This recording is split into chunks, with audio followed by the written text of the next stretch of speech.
Z njim smo si pripravili v bistvu tri izhodišča, o katerih bi danes želeli spregovoriti.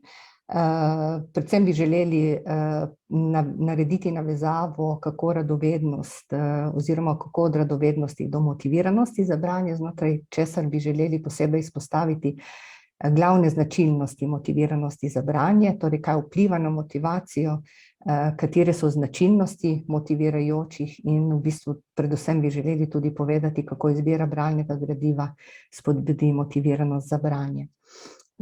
Potem bi želeli tudi spregovoriti o tem, kako učitelj kot bralni model vpliva na motiviranost za branje, pa tudi morda se tudi vprašali, ali res lahko vpliva, in pa znotraj tega bi v bistvu želeli povedati, predstaviti ravnanje strokovnih delavcev za namen motiviranosti učencev za branje in pa podporo Zavoda za šolstvo pri tem.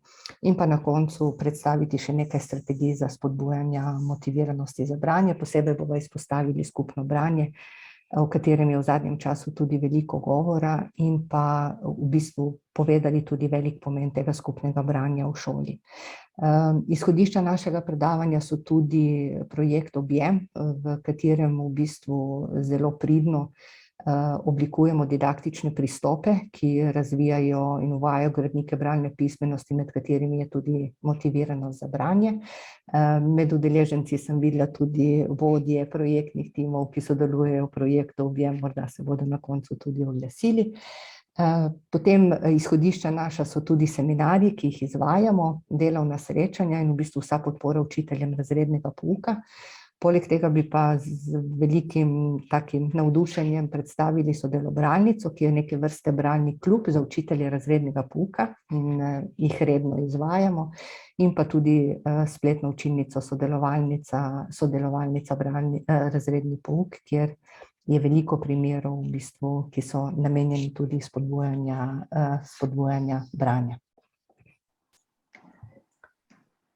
Ja, in nekako smo poskusili za današnjo predstavitev pokombinirati torej radovednost in motiviranost in sva rekli, da oba pojma se povežeta tako, takrat, kadar rečemo, kako od radovednosti do motiviranosti, v bistvu pa bomo skušali pokazati celotno povezavo med tema dvema pojmoma kot nek krožni proces, ki teče ves čas same motivacije za branje. Za začetek sva naredili en povzetek različnih avtorjev oziroma raziskav, ki bi jih lahko združili ob teh izhodiščih, ki so tukaj zapisane. Skratka, kaj pripisujemo oziroma katere učinke ima veselje do branja oziroma motiviranost za branje na učenca, učenčevo učno zmožnost in tako naprej.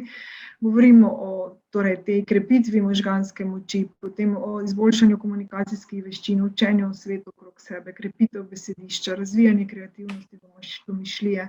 Kaže se visoka povezanost z učno uspešnostjo, potem sproščenost, sprostitev učencev je v bistvu lažje dosegljiva, boljši medsebojni odnosi in pa seveda tista splošno znana, da največje zadovoljstvo učitelji dosežemo, kadar učenec samoiniciativno reče, da sam rad bere. In kot izhodišče teh trditev bi lahko postavili, da dejansko se vse skupaj začne s radovednostjo. In prav je, da se nekako na začetku vprašamo, kaj radovednost sploh je.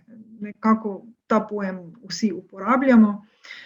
Nekoliko pa smo presenečeni, kadar pogledamo slovar slovenskega knjižnega jezika, kjer je zapisano, da je radoveden tisti, ki bi rad vedel, izvedel stvari, ki mu jih ni nujno potrebno vedeti.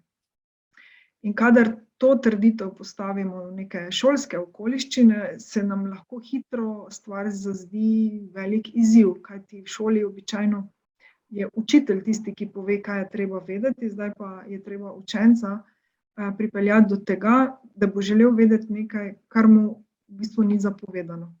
Tudi portal Franček razloži besedo radoveden in pravi, da je to tisti, ki bi rad vedel veliko stvari. In iz tega izhodišča, torej iz opredelitve radovednosti, sva s Sandro poskusili priti do motiviranosti oziroma kasneje motiviranosti za branje. Nisva se pa mogli izogniti tega najbolj zgodnjega kroga oziroma tega krožnega modela, ki kaže, kaj se dogaja z radovednostjo že konec koncev pri najmlajšem otroku in konec koncev tudi pri odraslem. Otrok je po naravi radoveden, ta radovednost ga žene, da sodeluje v igri, bi lahko rekli tudi pri branju v dejavnostih, raziskuje, odkriva nove stvari, dobi izkušnjo, da je odkrivanje oziroma da so nove stvari zanimive in torej mu pomagajo pri novih izkušnjah, zato želi tudi stvar ponoviti. S tem, ko ponavlja stvari, si izboljšuje, torej te dejavnosti, si izboljšuje veščine, s tem, ko izboljšuje veščine, se počuti bolj samozavestnega in ker je bolj samozavesten, si želi dejavnost, igro, branje tudi ponoviti. In sedaj se krog začne vrteti znova. In tukaj sva naredili povezavo, da dejansko tudi, kadar govorimo o vzdrževanju motivacije za branje, se dogaja podoben proces. Zakaj je v najnem naslovu beseda motivacija zamenjana z motiviranostjo? Spet je vzrok v sami razlagi Slovarja slovenskega knjižnega jezika, ki pravi, da motivacija je neke vrste ravnanje oziroma nek motiv za ravnanje osebe.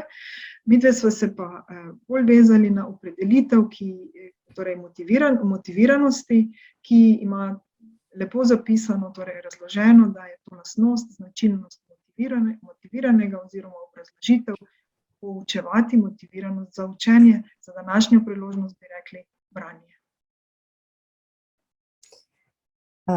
Verjetno se je vredno tudi vprašati, kakšni so značilnosti otroka, ki je radoveden, saj tako kot je Nina že povedala, ko otroci vstopijo v šolo, imajo visoko stopnjo radovednosti. In zdaj, zakaj je otrok spontani raziskovalec? Zato, ker dejansko ga vodi radovednost, si postavlja ves čas vprašanja, ki ga dejansko tudi spodbujajo k raziskovanju, in vsekakor je pomembno tudi to, da ga vodi želja po lastnem odkrivanju. Otroci se ves čas sprašujejo, kaj je to, kakšno je to, kako se to spreminja, zakaj se spreminja. To pa pripelje do tega, da rad nekaj ve, kar pomeni, da v bistvu je zelo pomembno, da mi podpiramo otroka s temi vprašanji in hkrati zato, da si jih bo en dan tudi sam zastavil.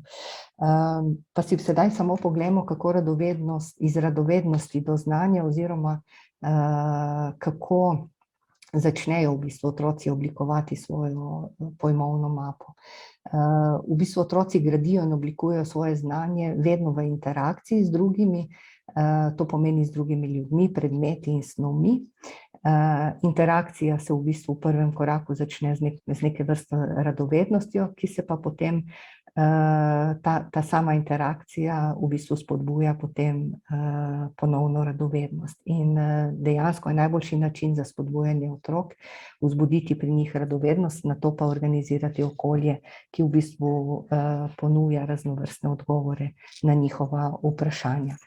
3 koraki so na poti do ohranjanja radovednosti, gre predvsem za aktiviranje in usmerjanje, potem za opazovanje in pa spraševanje. In ves čas se v bistvu to kolesje vrti. In opazovanje, usmerjanje mora vedno na nek način potrkati ravno na omenjeno radovednost. In če bi sedaj tako virtualno si privoščili eno delavnico ali pa bomo rekli premislek in izvedli tako tudi delavnico, čeprav samo namišljeno, in sicer delavnico znanjih. Sandro, bi vam želeli ponuditi besedila o osebah, ki so na samih slikah. Vaša naloga pa bi bila, torej, da si izberete osebo oziroma da v časopisu, ki se imenuje Znani časopis, prvi tako imenovani plonk časopis, pripravljen za učitelje, tudi sami svojega uporabili na enem od seminarjev. In vaša naloga bi bila, da odprete tale zbirnik besedil o eni od izbranih oseb besedilo preberete in iz besedila oblikujete plonk listek, ki vam bo služil pri obnovi oziroma povzemanju tega besedila. Sedaj, tisti, ki ste najbolj radovedni, lahko tudi poskenirate QR kodo, pa dejansko vstopite do tega časopisa in pogledate besedila. Tisti, ki pa boste to storili kasneje, pa boste lahko tudi torej to še naredili, lahko tudi potem to QR kodo deliva še v klepetu. Kaj s tem dejansko povzročimo, kadar damo učencem tako vajo? Prvič smo jim dali izbiro, kar bova kasneje razložili. Ta izbira je dejansko eden od najmočnejših motivacijskih dejavnikov. Druga je pa že strategija med branjem, ki bo služila učencu tudi po branju, to je pa tako imenovani plonk listek, ki ima seveda nek prizvok tudi starih časov pri marsikomu od nas. Vseeno je pa to lahko zelo učinkovita strategija, zato da učenec na nek način na ta plonk listek, ki je lahko tudi po velikosti omejen, izpiše določene besede, ključne podatke, tiste zanimive informacije, ki mu bodo služile, da bo informacijo, torej prebrane informacije tudi prenesel sošolcem in potem obnovil samo vsebino. Seveda, kot je Sandra povedala, vedno so potrebni 3 koraki, torej najprej usmerjanje, potem samo opazovanje, sledi spraševanje, torej tem. Želeli bi tudi učenca kot bralca pripeljati do tega, da se sam sprašuje o besedilu. Hkrati pa se pojavi eno vprašanje, ki mogoče naj velja tudi sedaj za vas. Kadar morate izbrati besedilo ali pa v tem primeru izbrati iz nabora besedila enega, ki vas nekako nagovori, kaj bi lahko bili tisti kriteriji vašega izbora oziroma kaj bi odločilo pri tem izboru. Tisti, ki želite, lahko tudi delite svoje mnenje v klepetu, pa bomo potem komentirali. Drugače pa tak časopis, skrajno preprost, lahko naredimo tudi za delo v razredu. Tukaj je en primer 3. razreda, in sicer časopis uspešnih, kjer so zgodbe znanih oseb. Učenec spet izbere eno in jo potem tudi lahko na podoben način obdela.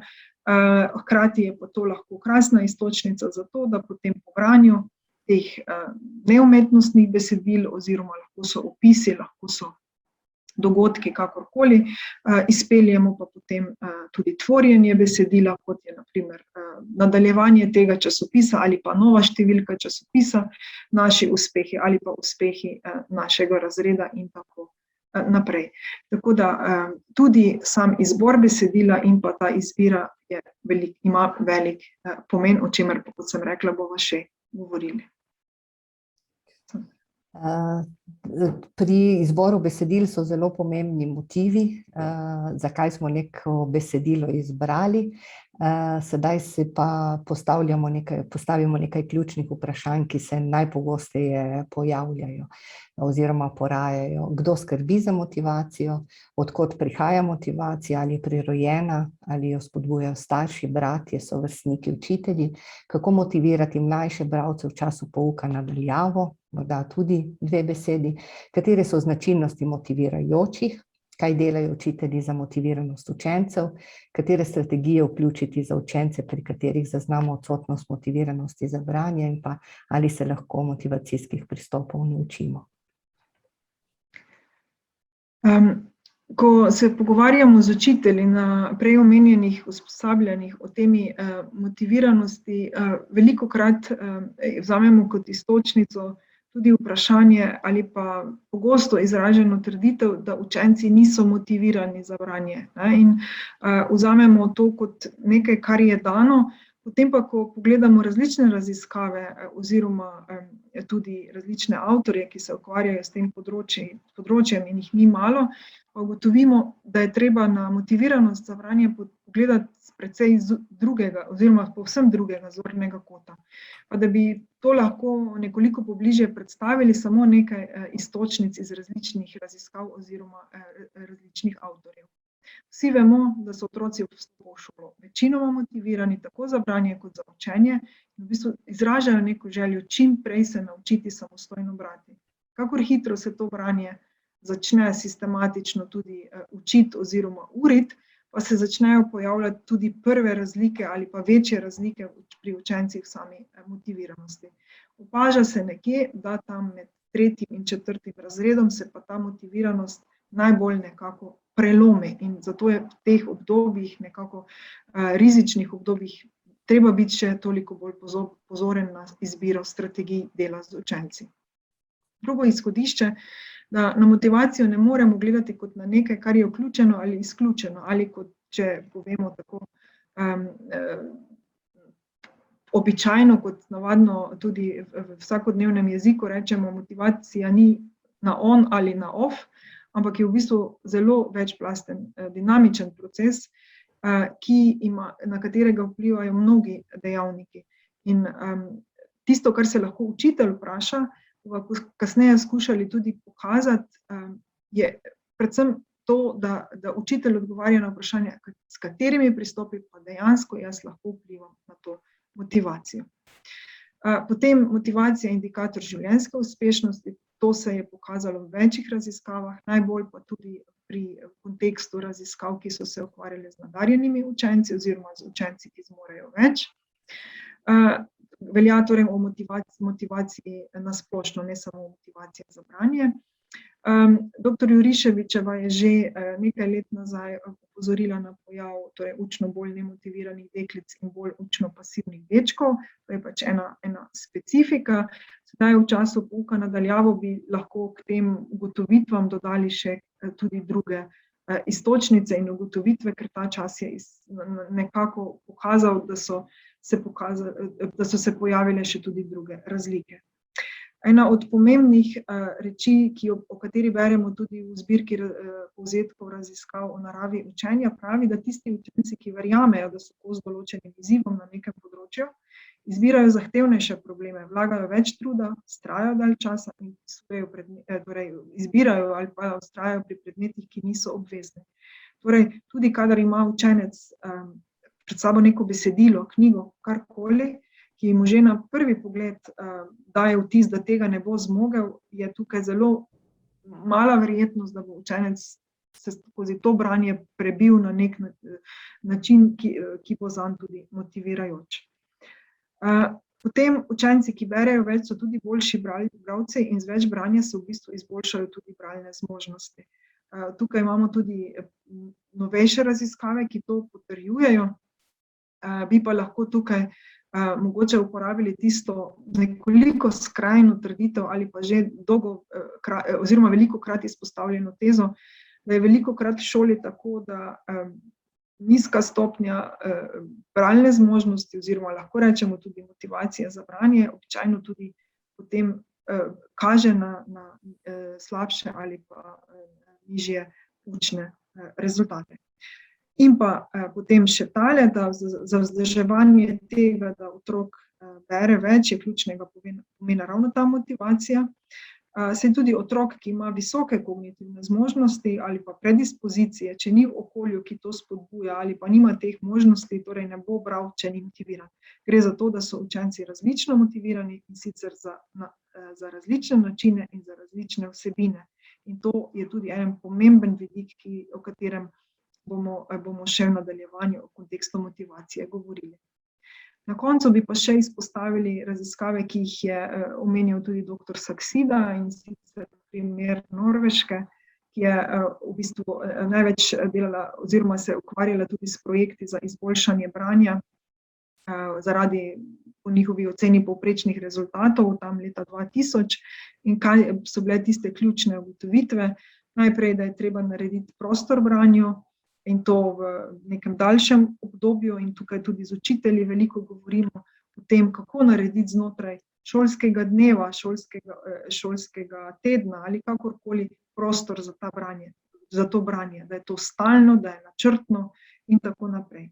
Potem tudi bralni projekti za fante, o tem bo tudi Sandra še lahko kaj spregovorila, ker vemo, da tukaj se na primer v bralnem interesu dečkov in deklic kažejo tudi razlike.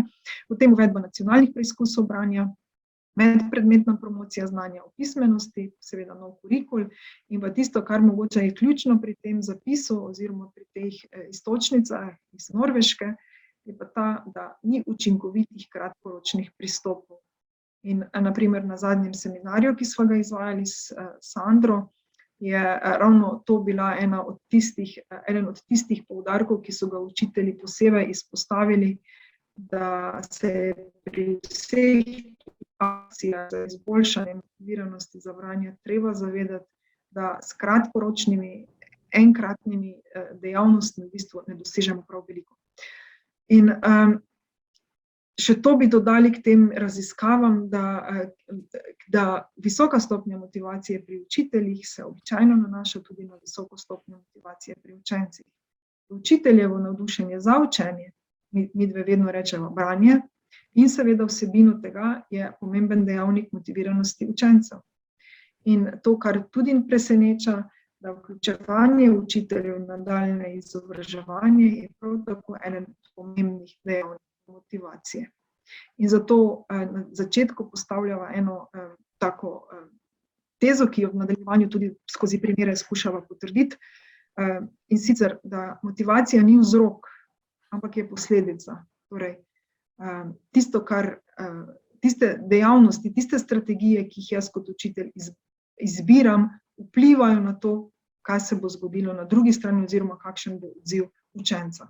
In če to delam načrtno in sistematično, potem je v bistvu možnost za uspeh toliko večja. Še enkrat bomo omenili tudi dr. Saxido, ki pa izpostavlja ravno pri tem motiviranost in pomen motiviranosti tudi odraslih, v našem primeru učiteljev, za branje en pomemben vidik. Če je korelacija med tem, potem se je potrebno zamisliti ravno o teh izhodiščih, o katerih govori dr. Saxida tudi v navedenem intervjuju.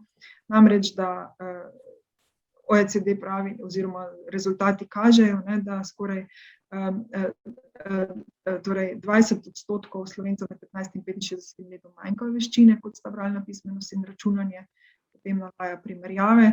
Potem trdi, da je v bistvu Slovenija na drugem ali tretjem mestu, torej visoko med državami OECD po vključenosti mladih v terciarno izobraževanje, hkrati pa daleč na prvem mestu, hkrati pa na prvem mestu v deležu doktorantov, torej istočasno pa velik delež odraslih, ki so funkcionalno oziroma bralno nepismeni. Tukaj se postavi veliko vprašanj glede te motiviranosti in nenazadnje to, kar bo v nadaljevanju, ko bomo predstavili strategije, kako najti načine, da lahko branje približamo otrokom v smislu tega, da jih skozi branje nagovarjamo v jeziku, ki ga oni razumejo, ki je za njih dovolj ravno prav zahteven in hkrati jezik, ki prinaša njim zanimive, smiselne in hkrati tiste teme, za katere se je vredno potruditi oziroma vložiti svoj čas. Zato v bistvu mora učenec verjeti, da je branje smiselno, da je v bistvu povezano z življenjem, kar pomeni, da nakazuje, kaj in kako lahko on to, kar je pridobil z branjem, uporabi v življenju, da mu branje tudi omogoča uspeh in posledično tudi užitek, da se ob tem počuti varnega, da mu je branje dragoceno in da v bistvu je vključujoče, kar pomeni, da branje ni osamljeno dejanje, pač pa branje je lahko tudi branje z nekom drugim, ki je posledično tudi vključujoče. Pri motiviranosti za branje bi pa morda z Nino izpostavili 5 elementov, ki smo jih tudi v projektu OBM v tem gradniku opredelili. Gre za interes za branje, ki ga v bistvu otrok izkazuje tako, da kaže zanimanje za branje različnih vrst besedil. Tukaj imamo v mislih tako književna kot tudi neumetnostna besedila. Izraža tudi pozitiven odnos do branja različnih vrst besedil, kar pomeni, da v bistvu ne glede na to, kaj se mu ponudi v prvem koraku, ko gre za opismenjevanje, je pripravljen vsa besedila brati. Potem je tu še bralna samoučinkovitost, o kateri smo nekaj že povedali.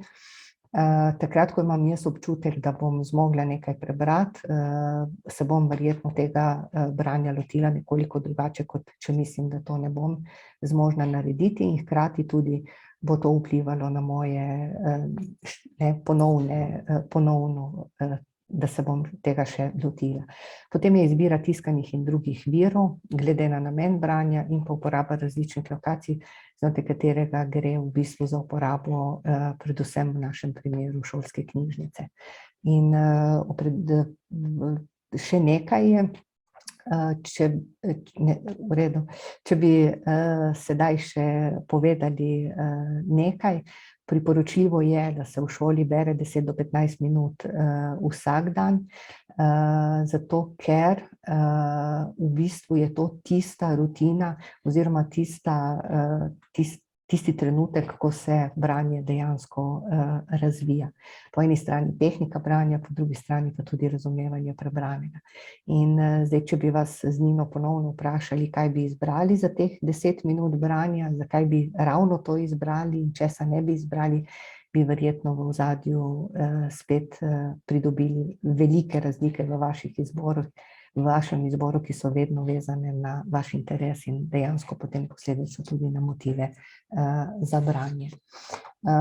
V šolah se veliko stvari dogaja, organizirane so knjigobežnice, bralni nahrbtniki, bralne table, bralne mreže, tudi starejši berejo mlajšim, ampak v bistvu želeli bi si, da poleg vsega tega, kar teče ob pouku, se dejavnosti, ki motivirajo za branje, dogajajo znotraj pouka, in iz tega razloga v bistvu toliko poudarjamo to, da je znotraj pouka pri vseh predmetih treba najti trenutek oziroma čas, ko otroci berejo. Tukaj med temi slikami so tudi tako imenovane bralne nalepke in tako naprej, in tukaj bi želeli izpostaviti predvsem vidik tega zbiranja različnih nalepk, znakcev za prebrana besedila kot velikokrat argument za to, da izboljšujemo in vzdržujemo motiviranost za branje. In tukaj velja opozoriti na določene pasti, ki nas lahko pri tem oziroma v katere se lahko ujamemo.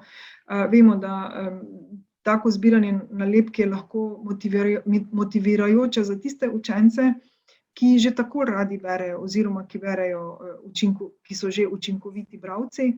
Zato je vedno treba premisliti, kako bomo neko tekmovanje ali kakorkoli to imenujemo, organizirali tako, da bo učenec dejansko lahko tekmoval samim sabo. Zakaj je to lahko problematično? Prvič, pri mlajših učencih zato, ker velikokrat potem to preraste kot tudi tekmovanje ne samo med učenci, ampak potem tudi velikokrat starši v to zgodbo padejo.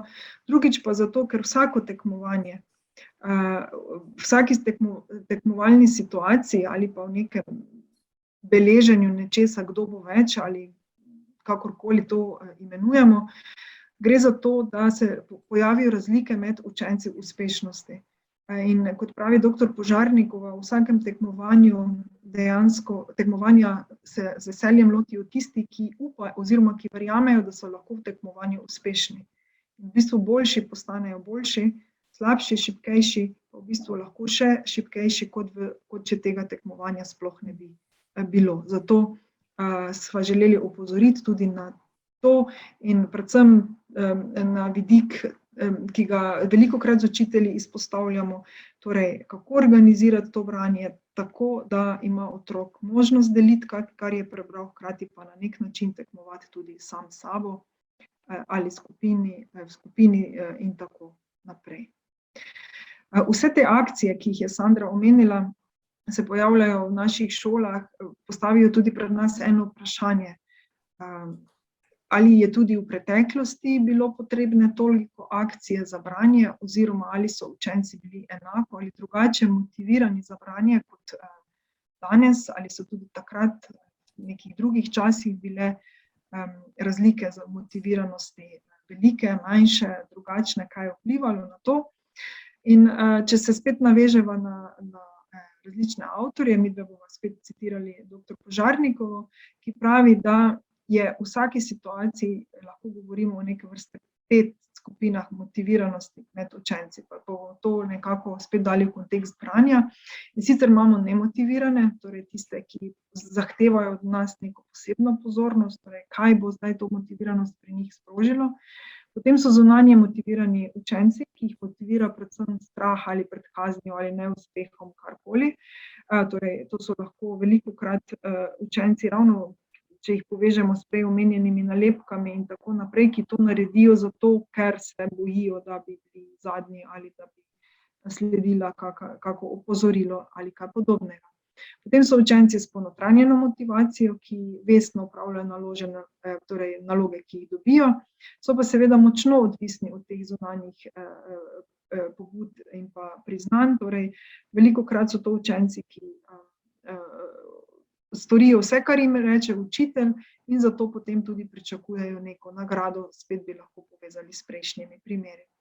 Potem so učenci z tako imenovano mešano motivacijo, ki po domače povedano preklapljajo glede na situacijo, tudi glede na to, kakšen interes imajo do nečesa, mogoče tudi do gradiva, ki ga berejo.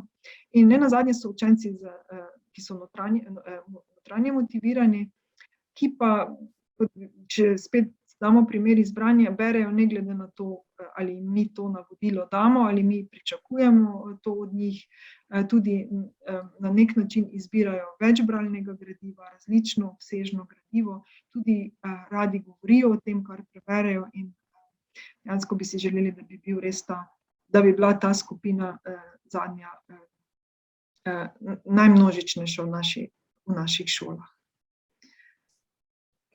Se pa meni nekaj postavilo. Kateri so ti različni motivacijski dejavniki, ki dejansko spodbujajo k branju, dajejo bralnemu procesu smisel in posledično tudi pripomorejo k temu, da bralec vztraja do cilja in pa ustvarijo željo po ponovitvi bralne izkušnje? Odgovor imamo v 3 psiholoških mehanizmih, in sicer v kompetentnosti, pripadnosti in pa avtonomnosti. Zdaj, znotraj kompetentnosti je to, da ima nekdo občutek, da je sposoben in učinkovit pri branju, kar dejansko vpliva na notranjo motivacijo. Pri pripadnosti gre za to, da nalogo bralec vedno presoja s 3 vidikov, in sicer z vidika njegovega interesa, z vidika vrednosti dosežka, torej kaj bom s tem branjem pridobil, in pa z vidika uporabe, ali bom lahko tisto, kar sem pridobil, uporabil tudi v življenju. In pa avtonomnost, kjer gre za možnost izbire, in dejansko premislek o tem, kako učitelji lahko dajejo učencem možnost izbire, ob katerih v bistvu spodbuja njihovo avtonomijo. Tisto pa, kar bi morda tukaj še povedali, je to, da nekateri bralci se počutijo kompetentni, ampak nikoli ne postanejo zavzeti bralci, kar pomeni, da tudi če ločeno gledamo to kompetentnost, v bistvu je motiviranost za branje veliko kompleksnejša, kot zgleda morda na prvi pogled. Vsekakor je pa pomembno to, da šola ustvarja pogoje ravno zato, da se ta motiviranost za branje dejansko razvija in posledično tudi udejanja v življenju. In samo še ta razdelitev, torej najbolj znana, da torej poznamo notranjo in zunanjo motivacijo, če spet damo navežemo na branje, kako se kaže notranja motiviranost pri bralcu, je zatopljen, se izgubi v branju, izkazuje radovednost, izkazuje željo po novem bralnem dogodku in tako naprej, ima željo po iskanju nečesa, da bi ugotovil nekaj z branjem in tako naprej. Na drugi strani so pa učenci z zunanjo motivacijo, ki delujejo na osnovi priznanj, ocen, skladnost in pa tekmovanja. V zadnjem času velikokrat srečamo še 3. skupino, oziroma 3. kategorijo motivacije, to je pa situacijska motivacija, kjer pa posebej nekako vpliva na učence zaradi tega, ker bodo lahko brali v skupini z vrstnikom, ker bodo lahko delili to, kar so prebrali ali karkoli podobnega. In tudi to kategorijo štejemo v skupino torej notranje motiviranih in jo mogoče ravno v kontekstu skupnega branja in teh bralnih dogodkov znotraj pouka pri razredu velja še posebej na nek način izkoristiti. In na tem mestu se v bistvu postavi vprašanje, če res učitelj ne more motivirati za branje, kaj pa dejansko lahko stori, ker vemo, kot pravim, da lahko samo vplivamo na svoje dejanja, kaj se pa odziv na drugi strani je pa potem v bistvu prepuščen tistemu, ki ga sprejema. In s tem namenom smo tudi v lanskem letu z učitelji razrednega pouka počeli kar nekaj takih reči, v katerih smo se o tem pogovarjali in tudi v delu z učenci vnašali potem različna gradiva, kot so na primer kriteriji za to, kdaj smo v našem razredu uspešni bralci. Eden od nastalih plakatov je tudi ta, ki ga vidite, povzet po dr. Grossmanovi, kjer smo za učence razredne stopnje nekako strnili strategije branja, torej in sicer tisto, kar je zgoraj zapisano, so kriteriji uspešnosti zame, naprimer, kdaj sem jaz kot bralec uspešen v smislu, kaj počnem preden berem, to je ta zgornji del, kaj počnem, ko berem, torej med branjem, in kaj počnem, torej po branju, ko sem neko besedilo, ko ga že besedilo poznam in ko ga potem tudi konec koncev uporabim v novi situaciji. Učitelji seveda potem te dejavnike pokombinirajo glede na razvojno stopnjo, glede na starost učencev in tako naprej. Vse skupaj pa pelje potem tako imenovane bralne strategije, pri mlajših učencih so enostavne, pri starejših pa potem tudi že kompleksne. Če učencev ne more motivirati za branje, kaj pa vseeno lahko? Učitelj v bistvu lahko učence podpre tako, da si učenec sam oblikuje ustrezno zahtevne cilje, da si izbere sam ustrezno strategijo branja, da v bistvu samo vrednoti svoje branje po kriterijih in pa načrtuje izboljšave, da hkrati pridobi občutek samoučinkovitosti in pa poveže besedilo in branje z lastnim interesom in izkušnjami. In ko sva z Nino vprašali učitelje, ki so se udeležili seminarja Motiviranost za branje, so v bistvu povedali in ugotovili smo, da so priložnosti še za izboljšave ravno na prvih treh teh trditvah, na katerih so potem tudi, o katerih smo razpravljali, na kakšen način bi lahko to tudi uvedli v poučevanje, in sicer tako, da bi si otroci lahko oblikovali svoj cilj, da bi imeli priložnost, da se učijo strategijo branja, da se jo učijo in hkrati potem jo tudi izbirajo, in pa da bi učenci lahko načrtovali izboljšave v svojem branju. Zdaj, ravnanje učiteljev, ki so uspešnejši v bistvu pri spodbujanju te motivacije, lahko združimo v 4 alineje, in sicer predvsem uspešni so tisti, ki omogočajo učencem možnost izbire bralnega gradiva, ki vedno ali pred branjem ali po branju organizirajo in ponujajo zanimive naloge, oblikujejo sodelovalne bralne situacije, v katerih učenci berejo skupaj in pa predvsem spodbujajo aktivno branje, kar pomeni, da ob branju se še nekaj dogaja. Ob vsem tem pa mora biti pri učitelju prisotno prepričanje, da učenci to znajo in zmorejo, torej da se zmorejo sami odločati. So pa študije tudi pokazale, da učenci ne izbirajo premalo zahtevnih besedil, celo nasprotno, učenci izberejo gradivo, ki jim omogoča zahtevnejše delo. Tukaj je tudi raziskava, ki ponazarja, da dejansko kratko besedilo ni nujno tisto, ki je pomembno pri izboru. Preseneča pa tudi to, kar smo mi v projektu Objem ugotovili, ko smo učence vprašali od 1. do 9. razreda, ali uživajo pri branju, je ocena, kot vidite, pri učencih višja, kot to mislijo učitelji. In pa tisto, kar je nas presenetilo, je tudi to, da berejo, da izvedo stvari, ki bi se jih radi naučili. so višje ocenili kot učitelji in pa to, da radi berejo stvari, ki jih silijo k razmišljanju, kar pomeni, da v bistvu se tukaj razhajajo ocene učencev in učiteljev.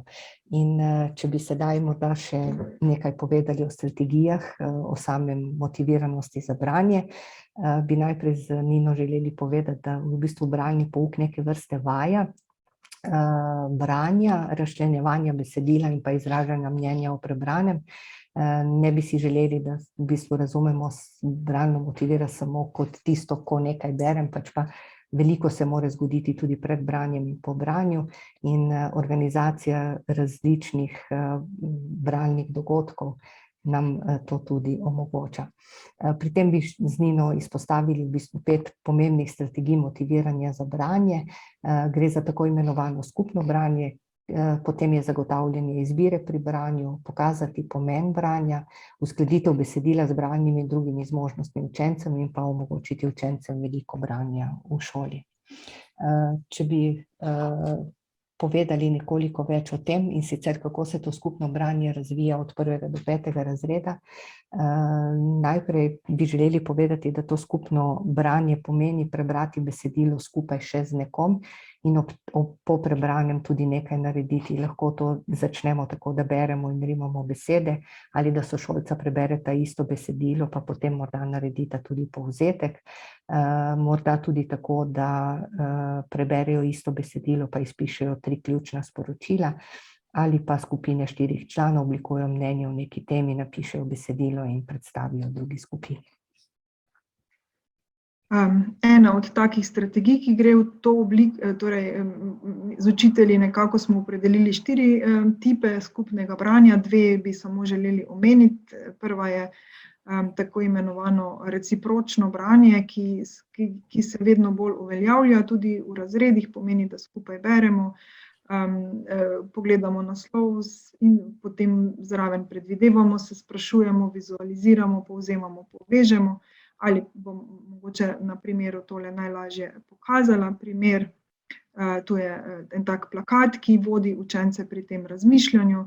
Prebere na primer učitelj prvo poved iz danega besedila in potem vpraša, kaj predvidevate, da se bo zgodilo v nadaljevanju. In potem učenci lahko o tem razpravljajo, se pogovarjajo, potem jih vpraša, katera vprašanja se nam pojavljajo. Ali lahko že kakšne slike vidimo, ali se nam pojavili, lahko vizualiziramo kakšne zvoke, karkoli. In potem tako čez celotno besedilo, ob teh iztočnicah, ki so tukaj povzete, si pa lahko potem tudi razred oziroma skupine, kolikor beremo v manjših skupinah, tudi pomagajo. Tukaj je primer iz osnovne šole bratov Polančičev, ena taka mapica, ki je spremljala branje Zverinic z Večne poti in pa potem izdelek, ki je nastal, ko so se učenci skozi branje večkrat ustavili, zapisali, se vprašali, se pogovarjali in na koncu potem tako prebrali skupaj eno od zgodb. Drugi tip branja je, ko učenci preberejo zbrano besedilo oziroma izberejo to besedilo in si nekako preko različnih tabel sporočil sporočajo, zakaj je dobro nekaj prebrati in kasneje seveda se o tem tudi pogovarjajo. Ena od takih možnosti, na primer bralna tabla, ki jo najdemo v mnogih razredih, sporočilo učitelja preprosto učencem nekaj, mogoče celo mesecev prej, preden želi, da berejo neko skupno besedilo. Dragi učenci, za vas imam vprašanje, a kdo pozna knjigo, ki opisuje detektive, in potem enostavno se pusti čakanju, odzivov učencev in tako lahko tudi preko neke take table v razredu, bodisi digitalne, bodisi analogne, kot radi rečemo, torej klasične, nastaja tak dialog. In potem, ko izberemo besedilo, lahko sledijo dejavnosti, kot je na primer, ko celoten, torej cel razred prebere eno besedilo, vroči stol z vprašanji v besedilu, potem ustvarjanje avatarja, pa spirale z besedilom, pa ustvarjanje mobitela književne osebe, torej kjer vidimo na primer kontakte te osebe, neke fotografije in tako naprej. Pa bralne kocke oziroma zgodbe, kocke z zgodbami, povabilo potem tudi na primer v gledališče in pa v tem primeru, kot je na primer Emilin detektivi, tudi ustvarjanje na primer grafitov in tako naprej. Druga strategija motiviranja je potem zagotavljanje izbire pri branju, kjer v bistvu imajo učenci možnost izbirati knjigo, ki jo učitelj glasno bere, to je zelo pogosto tudi od 1. do 3. razreda. Potem učenci izberejo en odsek neke knjige, ga preberejo in nato v bistvu ostale učence poučujejo o tem, ali pa učenci prepoznajo temo in izberejo več besedil, od katerih bi se lahko učili in nato napisali nek določen povzetek. Primer tega bi naprimer bili, če smo zdaj pri branju neumetnostnega besedila, ni treba, da berejo vsi učenci isto besedilo, ampak enostavno določimo temo, učenci naprimer različnih virov poiščejo besedila, naprimer temi, tu je onesnaževanje, lahko je tudi ožja tema, in potem na osnovi teh virov te primerjajo, razpravljajo o posledicah in tako naprej. Ali naprimer, kje še lahko vidimo izbiro recenzija najljubšega filma, kjer je lahko potem tudi, to je lahko tudi posledica ali pa dogodek po samem prebrani knjigi ali tudi primerjava, ali pa tudi učenec postane ocenjevalec knjig, to je ena od dejavnosti, v katerih učitelji poročajo, da imajo učenci, da je učencem zelo všeč in da se nikoli ne naveličajo. Ali pa še ena takšna, ki je pa spet povezana najprej z radovednostjo, kasneje pa s tvorbo.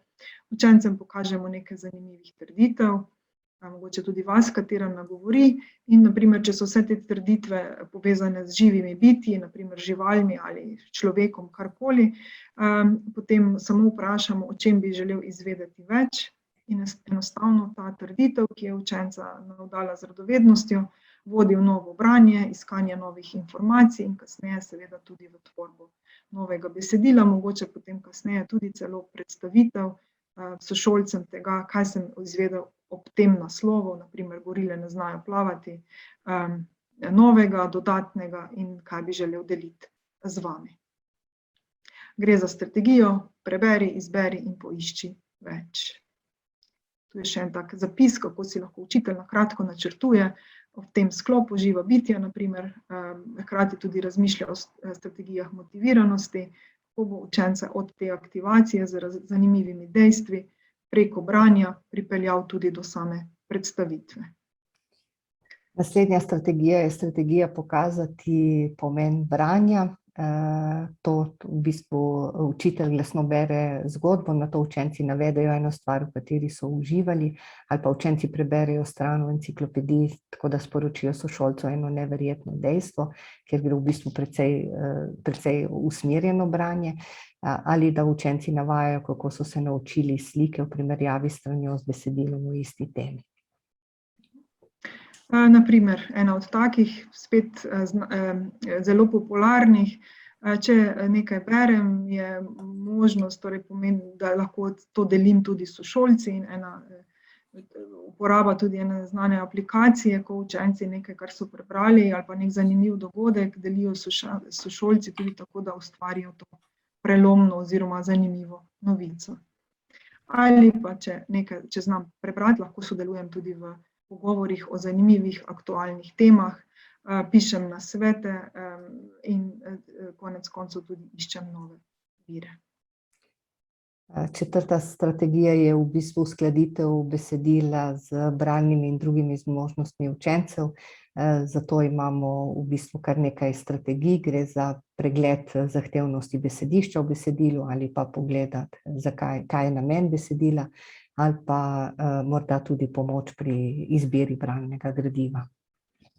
Omeniva, Sandra, tukaj samo eno tako konkretno, to je ena izpeljanka strategije 5 prstov, ki jo verjetno tudi srečujete v različnih, torej v več različicah, midve omenjava samo to prvo, za katero opažava, da se učitelji prav tako poslužujejo, to je na primer izbira besedila oziroma knjige, ki jo odprem na naključni strani in potem si s pomočjo svojih prstov pomagam, ali je to bralno gradivo primerno zame, ali je prezahtevno, ali velja poskusiti, ali kakorkoli. Lahko tudi še kakšna druga varianta. In pa potem še 2 drugi strategiji, ki učencem lahko pomagata pri povzemanju, na primer, nekega besedila. In zakaj je to pomembno, torej upoštevati zmožnosti učencev, naprimer pri najmlajših, učitelj ustvarja kotičke v razredu, je skozi gradiva po teh kotičkih zelo primerno, da jih opremi s primernim gradivom, da imajo učenci z različnimi bralnimi zmožnostmi, prebrati različna besedila, jih izbirati in hkrati tudi mogoče krožiti in se potem konec koncev v teh jutranjih in zaključnih krogih o tem pogovarjati. Še zadnja. Ja, in potem je še strategija, da omogočimo učencem veliko branja v šoli. Skratka, da učitelj zagotavlja čas za vsakodnevno šolsko branje, tako da otrokom ponuja različne knjige, revije, splet in pa, da je ob tem prisotna ves čas podpora učitelja. Zdaj, koliko časa naj učenci berejo, sem že prej povedala, morda bi izpostavila samo to, da je res pomembno načrtno in sistematično uvajati čas za branje v šoli in pa nikoli ne sme umanjkati pogovor o prebranem, kar pomeni, da si je tudi za to treba vzeti malo več časa. Motiviranost za branje lahko povežemo tudi 4 izhodišči učne motivacije oziroma do odnosa do učenja. Zdaj, če poskusimo pogledati te strategije vzporedno s tem, kar je vezano na učno motivacijo, lahko vidimo, da v bistvu je povezano s tem, da v učnih ciljih otrok poišče osebni smisel, kar pomeni, da enako počne tudi pri branju, da uravnava čustva, pozornost in voljo, kar pomeni, da vztraja pri branju, razvije konstruktivno predstavo o sebi, kar pomeni, da misli, da je zmožen nekaj prebrati in pa socialno mrežo uporabi za učenje drug od drugega, kar pomeni, da v bistvu v dejavnostih skupnega branja dejansko lahko realiziramo tudi to. In sedaj samo, če še pogledamo, kako je gradnik motiviranosti za branje opredeljen. Opredelili smo ga od vrtca do konca srednje šole. Zapisali smo tudi, kako otrok lahko to motiviranost za branje izkaže. Tukaj je morda nekoliko več zapisano samo o prvem vzgojno-izobraževalnem obdobju, da izkaže tako, da poseže po razrednem bralnem gradivu, da v bistvu zmore brati dlje časa samostojno, da pozove pomoč pri izbiri gradiva, da morda tudi, če se dogovorimo za branje, da on opozori, da je čas za branje, v bistvu, da je pri branju osredotočen, da ve, kaj je bral prejšnjič in pa pusti vse in bere. In za zaključek, Nina, bi zate imela nekaj vprašanj. Kdo skrbi za motivacijo? Vsi, ki vstopamo s svojimi pristopi v bistvu v stik z učenci. Od kod prihaja motivacija? Iz učenca. Kakšni so motivirajoči učitelji? So bralni vzor, dajejo učencem izbiro, spremljajo napredek in prilagajajo bralno gradivo, omogočajo veliko skupnega branja, podbujajo skupinske razprave o prebranem, sami berejo in delijo svoje bralne izkušnje z učenci. Kaj delajo učitelji za motiviranost učencev? Berejo in ustvarjajo pogoje, se pogovarjajo, omogočajo branje v šoli, mogoče še to, da velikokrat tudi učencem dajo branje, brez da bi učenci iz tega morali kaj narediti, torej branje zgolj zaradi branja in uživanja ob tem. In ali se lahko motivacijskih pristopov naučimo? Vsekakor. Katere strategije vključiti za učence, pri katerih zaznamo odsotnost motiviranosti za branje? Obliko skupnega branja, ki ga danes nismo omenjali, pa je pri teh učencih posebej učinkovita, to je tako imenovano fazno branje, potem že omenjeno skupno branje, veliko možnosti izbire besedila, glasnega branja, branja tudi v paru z učiteljem in pa tudi vrstniško branje, kadar presodimo, da je to, da s tem lahko učenec tudi napreduje. In kako ohranjati motiviranost za branje tudi na daljavo? Z identičnimi strategijami, kot smo jih omenjali, ker smo se izkazalo, da vse te se da tudi na daljavo preko teh različnih spletnih orodij tudi izvajati. Ja, in jaz imam pa, Sandra, vprašanja za vse najine današnje poslušalce, tako, ki bova veseli, če jo bodo z nami delili, ker smo še malo nas vedno drži ta evforija olimpijska. In kakšen bi bil naš motivacijski govor, če bi bili trenerji slovenske bralne reprezentance?